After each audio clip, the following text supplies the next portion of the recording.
عليكم ورحمة الله وبركاته. ازيكم عاملين؟ يا رب تكونوا بخير. طبعا خلاص ساعات كده وداخلين على حدث تاريخي، حدث رياضي كده تاريخي. ان الاهلي مثلا يطبق عليه اللائحة ان الاهلي يتخصم منه 3 نقط، ما يتخصمش منه 3 نقط خلال ساعات. وطبعا القرار سواء بعدم خصم ال3 نقط او بخصم ال3 نقط. يا الاهلي يغضب ويطلع على الفيفا، ويا بيراميدز والزمالك يغضب ويطلع على الفيفا. فكلا الحالتين هتلاقي الموضوع ايه؟ مش راضي حد. بس هو يعني احنا عايزين بس ايه؟ يعني نطبق اللائحة واحنا ايه؟ بنغمض عينينا، مغمضين عينينا، ما نشوفش الوان. يعني ما نبصش لالوان، نطبق اللائحة وخلاص. اللي مكتوب في اللائحة نمشيه. ده غلطان يتحاسب، ده مش غلطان خلاص الموضوع كده.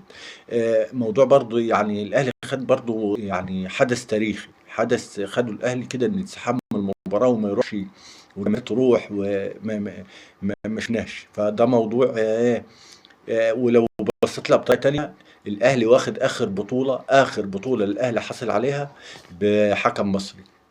وكانت فين؟ وكانت في الامارات، كاس السوبر المصري اللي يعني الماتش اللي قبليه مغلوب من الماتش من السوبر الافريقي بحكم اجنبي.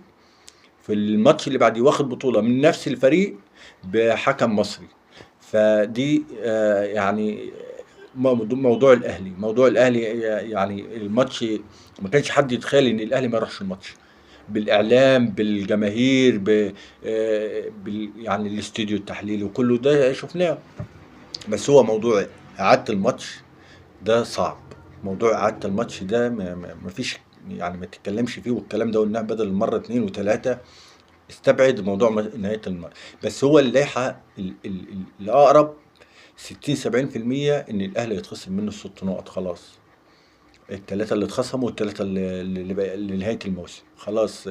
هيروح بقى الفيفا بعد كده يحكم، يكون مين راح افريقيا مين ما راحش، امور مستعجله والكلام ده. هنشوف ايه؟ هنشوف الكلام ده بعد 24 ساعه. بس اعمل لايك واشتراك في القناه عشان يوصلك كل جديد.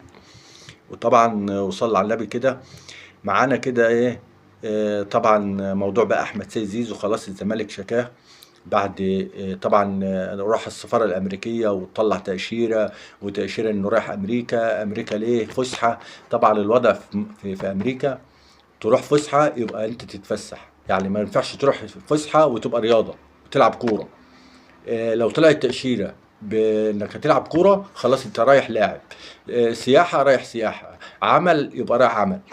الموضوع ده كده هنشوفه. طبعا بيشتكي لجنة التظلمات، وبيشكي الاهلي كمان معاه ان الاهلي مضى في سن في وضع مش قانوني. ده واحد. الموضوع التاني ان الاهلي دايما مستقصد الزمالك باللعيبه دي، وعملها مع زيزو وكهربا ومعتز بالله اينو، وعملها مع لعيبه كتيره. فالزمالك مش عارفين الموضوع ايه معاه. ده الموضوع التاني بتاع طبعا بالعيد، لاعب اللي قلنا عليه بن عيد، زين الدين بن عيد. طبعا خلاص الاهلي ايه كده عنده زحمه في اللعيبه الافارقه، بعد طبعا عايز يجهز علي معلول الشهر ده انه يلعب معاه كاس عالم. مش شايف حد جبهه شمال تشيل الجبهه الشمال غير علي معلول. فعايز يجهز علي معلول انه يشيل معاه كاس العالم، ودي هتعمل له مشكله بقى. مشكله ازاي؟ هيبقى عنده علي معلول واشرف بن شرقي وجريديشار و وبن رمضان، وطبعا ديانج كمان، واشرف داري وبن عيد. فالموضوع هيبقى ايه؟ هيبقى 7. هيضطر انه يمشي 2 فيه اعاره لديانج انه يرجع ويكمل، وانه يبيعوه او يعيروه تاني. فلسه الموضوع ملخبط شويه مع. وكمان رامي ربيعه بيبداوا يتراجعوا وعايزين رامي ربيعه، شايفين رامي ربيعه برضه مش زي المدافعين اللي موجودين في الدوري المصري. ففي ازمه. يعني الاهلي عايز بقى الاتحاد المصري يعمل له 10 افارقه يلعبوا في الدوري الافريقي، الدوري المصري. يبقى 10 من افريقيا يلعبوا في الدوري المصري عشان ما يبقى الدوري المصري كده ما فيش حد. بنعدم المنتخبات برضو اول حاجه، يعني بنعدم المنتخبات دي اول حاجه. فده كده كان موضوع بقى الزمالك. وطبعا طلع تسريب كده انه خلاص الرمادي مدير فني. هو لحد دلوقتي لا، لسه ما فيش. هو بسيريو مكمل برضه، والاداره مكمله زي ما هي بس هو طبعا خلاص بعد وقف القيد خلاص بيجهزوا الفلوس ويفكوا القيد. طبعا كمان بس هو حسين لبيب، انت من ساعه ما قلت القلعه اكبر، الزمالك اكبر قلعه رياضيه في مصر، والزمالك ما جاش يوم قدام. ما تشوف الزمالك دي، يمكن انتوا واكلين حق ورثه وواكلين حق يتامى شوف الزمالك كده اذبحوا له عجلين، ولا عند كل بوابه اذبحوا عجل كده، اعملوا اي حاجه. ما تسيبوش كده، ما تسيبوش كده يعني النحس ده كده ما تسيبوش كده، ما تسيبوش الموضوع كده. والبعض جمهور الزمالك والنبي ما تشجعوا بيراميدز قدام صن داونز، كلمتين كده، ما تشجعوش بيراميدز قدام صن داونز. احنا الفريق ده، احنا كنا بنقول بيراميدز هياخد الدوري والكاس والبطوله الافريقيه، اصبح مش هياخد حاجه خالص.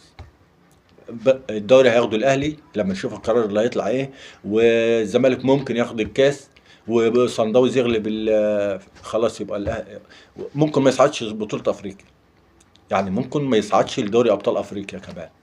ممكن الزمالك الماتشين الجاي ربنا يكرمنا ويتحسن شويه ويجي واحد يقدر يشيله، ويلعب مثلا كل واحد مكانه كده وما يفتيش، ويلعب كل واحد مكانه ويفوز الماتشين الجايين، ويفوز على بيراميدز وسيراميكا، ويتعادل مع يفوز على بيراميدز ولا البنك الاهلي ولا، فنشوف الدوري اتغير، نشوف الدوري اتغير. طبعا نقطة كده، وممكن بيراميدز يفاجئنا قدام صن داونز وياخد البطولة، يبقى حدث برضه، يبقى حدث تاريخي السنة في 3 قارات، افريقيا واسيا واوروبا.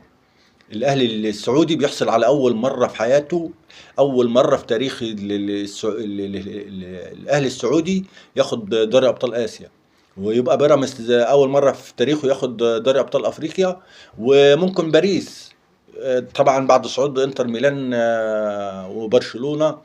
ايه الماتشة دي؟ الماتش يخلص ذهاب وعودة 7-6 7-6 و120 دقيقة، ايه معركة كروية، طحن كروي، حاجة. طبعا ما كان شغال كده، سلم مستلم، مش الدوري بتاعنا المصري. يبقى حدث تاريخي كده السنة، الموسم ده في دوري أبطال أوروبا ودوري أبطال أفريقيا ودوري أبطال آسيا، بصعودهم كده كل فريق أول مرة. ده كان موضوع، وشكرا، وما تنساش اللايك والاشتراك في القناة.